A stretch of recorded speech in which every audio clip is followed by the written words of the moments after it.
Hey, what's up, YouTube? This is your boy DJ Troy. I hope everyone is having a good Monday, November the 17th.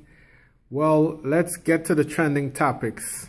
On top of it all is Mr. Bill Cosby. Recently, a comedian in Philadelphia made a joke saying, well, Cosby doesn't curse in his joke. Neither have I ever raped anyone. Basically reigniting a 30-year-old rape case. So what's been happening is that Bill Cosby has been under the microscope and he has been avoiding all questions about, this rape case that happened 30 years ago.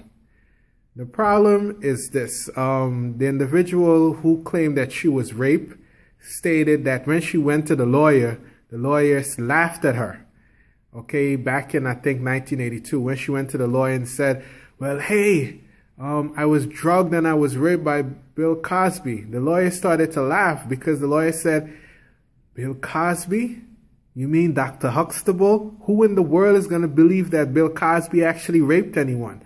And regardless of how true this woman's story is, I believe her when she said that when she went to the lawyer, the lawyer said, who's going to believe that Bill Cosby raped you, Dr. Huxtable? Because at this point in time, I am still in shock because there's just no way that the holy grail of black fathers on TV, Mr. Bill Cosby, this exceptional black man, would ever be involved in something like that. Even though I know that, mankind is frail and we're subject to any situation, it's just it's just hard. You know what I mean? It's how in the world can Bill Cosby do something like that? So let's pray for the Cosby family, pray for the victim also too, and hope that there's some resolution to this situation and, both parties involved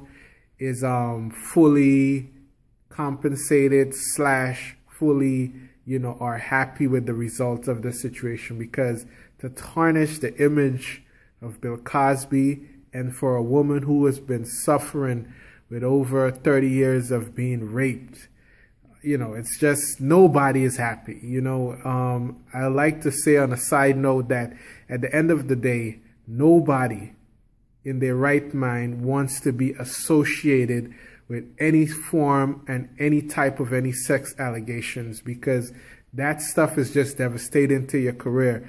Bill Cosby had some appearance on the David Letterman show that was canceled. He had some, other performing engagement. He also canceled some of those. And the last one that he appeared in, I think in Philadelphia, ironically, he basically just avoided any questions about this rape charge. So, it's a terrible situation for all parties involved.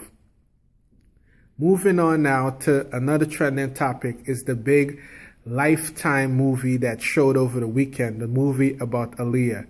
Basically, Twitter has been going crazy. Instagram has been going crazy with the memes. Timbaland, everybody has just lost their mind saying how bad this movie was, how really inaccurate, how really terrible the situation was with this movie. It just was something very terrible.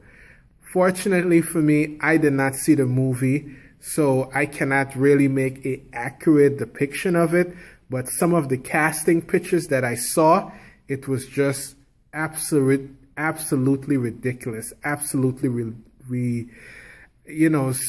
absolutely terrible. It was just god awful. So I don't know what happened with the producers, what happened with the casting directors, what happened with all parties involved, but this movie was a disaster. And there's a lot of funny memes out there that is just poking fun at the casting. For example, the casting of Missy Elliott. They had a light-skinned, skinny person, working as Missy Elliott. And for those people who have any idea who Missy Elliott was, you know that Missy Elliott had some weight on her. She had some waves in her hair. It was just terrible, and to put it in perspective now, Wendy Williams is involved in that project. You know, she's one of the producers. So it was like, you know, when did Wendy Williams get caught up in this mess? You know, because Wendy Williams is one of these people that try our best to stand on the right side of right. Okay, so it's just a crazy situation involved. Another situation that's been brewing, of course, is for those who aren't following the situation in Syria, another American head was beheaded over the weekend.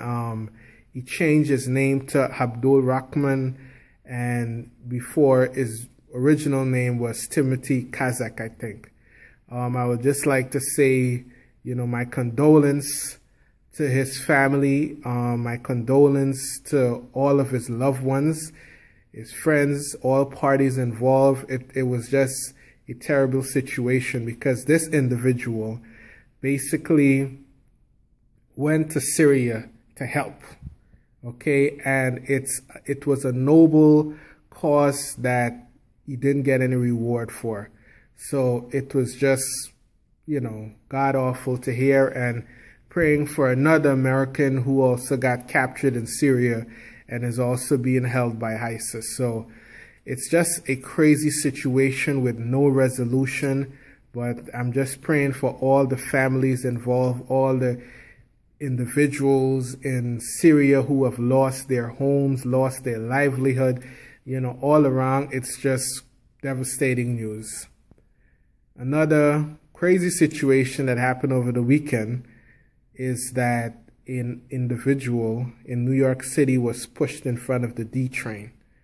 So anybody, you know, all my people who are familiar with New York City subway system, you know that the trains, first of all, are very crowded, and they're, you know, just running very fast. And this individual was there with his wife, and some crazed person lost it and just pushed this man in front of the train. The man, sadly to say, lost his life. And New York NYPD is looking for this individual to arrest him and prosecute him. The point of me saying this, people, I beg of you, whenever you're using public transportation, please be careful. Safety is always number one, because you never know who you're standing next to, who is about to lose this, who's about to turn up, who's going crazy, who have issues. You just have to protect yourself. So safety is always critical. Okay? Now, moving on to a much more fun story, because it's just been a little bit depressing, you know, for the past 8 minutes. Moving on to a nicer story, which is a little bit funny. Well, recently, this oil billionaire got a divorce. He's worth about $18 billion. And his wife got $1 billion in the divorce settlement. Now, she is suing to reverse the decision, because $1 billion is not good enough for her. Okay? For all the people who are struggling to pay their bills, for all the individuals who are, you know, working hard and living paycheck to paycheck, just take a sign and say, oh, $1 billion? You mean to tell me this woman is refusing? Yes, that's what she's refusing. And I must say that it's a class issue. Again, it's what we call, quote unquote, rich people problems, because any of us would take less than that. If somebody offer us $2 million in a divorce settlement, you know, $3 million, you know, much less, you know, $1 billion, there's no one that I know of, okay, is going to refuse $1 billion. So this is rich people problem.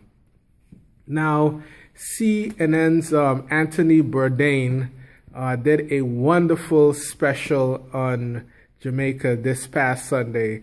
It was showing the portion of Jamaica called Portland, and it was just a wonderful, wonderful you know, wonderful episode. I can't stress it enough. If you get TiVo, if you have any, you know, YouTube, just go and check on it and just watch it. It was just a wonderful episode, just showing, you know, Portland used to be one of Jamaica's biggest paradise destination until they, you know, created an airport in Montego Bay, which is on the opposite end of the island.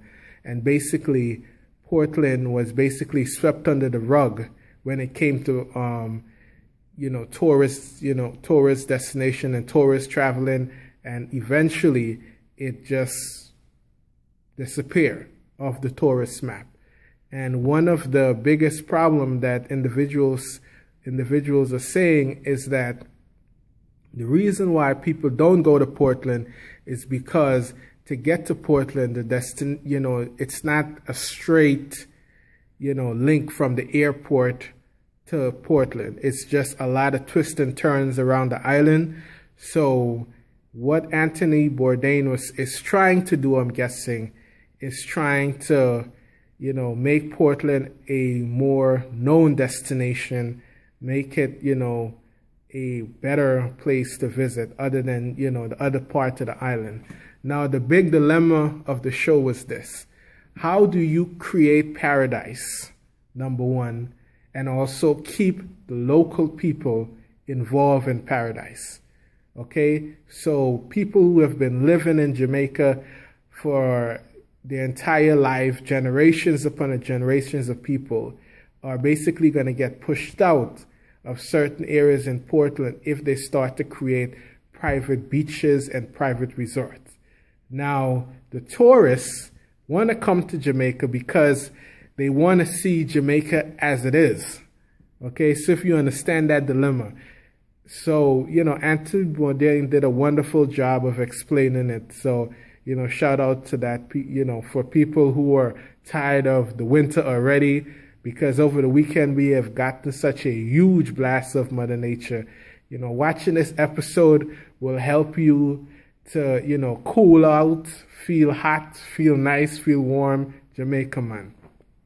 Now, finally, I'll just like to say that for the rest of the week, my peoples, please make sure that you do your best to improve yourself, take care of your health, you know, take a moment to exercise, eat right, do whatever you can to help yourself. Because I remember Puff Daddy having this wonderful quote where he said that I got to where I am one day at a time. I'm just like everybody else. I only have 24 hours in a day. It's what I did with those 24 hours that got me where I am. And I think it was really profound to understand that concept, that everybody that you could think of that's famous, that's rich, that's healthy, that has a flat stomach, anybody that you could think of, they all have the same cycle that you have, 24 hours to do whatever they want. And they choose to better themselves. They choose to do what's best for them. They choose to take care of their health. They choose to be healthy. So you have 24 hours. Use your time wisely. Take a minute out to take care of what's important to you. Take a minute out to relax, to breathe, to do everything possible, okay, for yourself. Take time for your kids. Take time for your family. Take time for God. Just take time, okay, and do what's best for you. With that said, have a wonderful week and look out for more content from your boy, DJ Troy. I'm out.